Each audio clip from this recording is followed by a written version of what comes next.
রাজনৈতিক সম্পৃক্ততা যেন পেশাগত কাজে বিঘ্ন না ঘটায় সে বিষয়ে চিকিৎসকদের প্রতি আহ্বান জানিয়েছেন প্রধানমন্ত্রী তারেক রহমান। ডক্টরস অ্যাসোসিয়েশনের প্রতিষ্ঠা বার্ষিকীর অনুষ্ঠানে যোগ দিয়ে এ আহ্বান জানান প্রধানমন্ত্রী। বলেন, একটি নির্দিষ্ট মহলকে সুবিধা দিতে জ্বালানি খাতে অপরিকল্পিত নীতির খেসারত দিচ্ছে দেশের মানুষ। জ্বালানি সমস্যা সমাধানে পরিকল্পনা করছে বলেও জানান সরকার প্রধান। আরও জানাচ্ছেন শামীম চৌধুরী। জাতীয় সংসদের এলডি হলে ৩৭তম প্রতিষ্ঠা বার্ষিকীর আয়োজন করে ডক্টরস অ্যাসোসিয়েশন অব বাংলাদেশ ড্যাব। আকাশে বেলুন উড়িয়ে শুরুতেই জাতীয় ও দলীয় পতাকা উত্তোলন করেন প্রধানমন্ত্রী। সহধর্মিণী ডাক্তার জুবাইদা রহমানকে সঙ্গে নিয়ে রোপণ করেন অর্জুন গাছের চারা। মঞ্চে ওঠার সময় দেশের বিভিন্ন প্রান্ত থেকে আসা চিকিৎসকদের সঙ্গে হাত মিলিয়ে শুভেচ্ছা বিনিময় করেন প্রধানমন্ত্রী। পরে অংশ নেন দোয়া মোনাজাতে।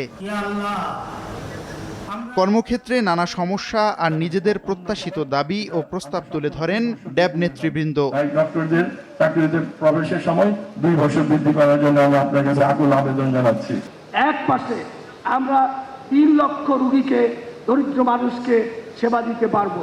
প্রধান অতিথির বক্তব্যে প্রধানমন্ত্রী বলেন, 1 লাখ স্বাস্থ্যকর্মী নিয়োগ দিতে যাচ্ছে সরকার। স্বাস্থ্যকর্মীদের যথাযথ প্রশিক্ষণ করার ক্ষেত্রে চিকিৎসকদের নেতৃত্ব দেওয়ার কথাও বলেন সরকার প্রধান। আপনাদের অবস্থান থেকে যদি আমরা চিন্তা করি তাহলে এই দাবিগুলো হয়তো বা খুব একটি অযৌক্তিক নয়।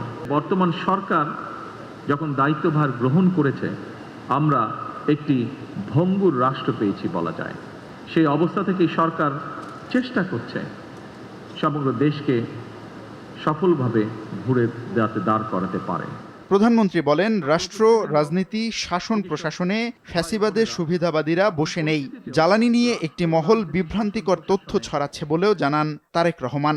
সামগ্রিকভাবে জ্বালানি খাতে কোনো নির্দিষ্ট মহলকে সুবিধা পাইয়ে দেওয়ার জন্য যে সকল নীতি গ্রহণ করা হয়েছিল তার খেসারত সমগ্র দেশের মানুষ এবং বর্তমান সরকারকে বহন করতে হচ্ছে।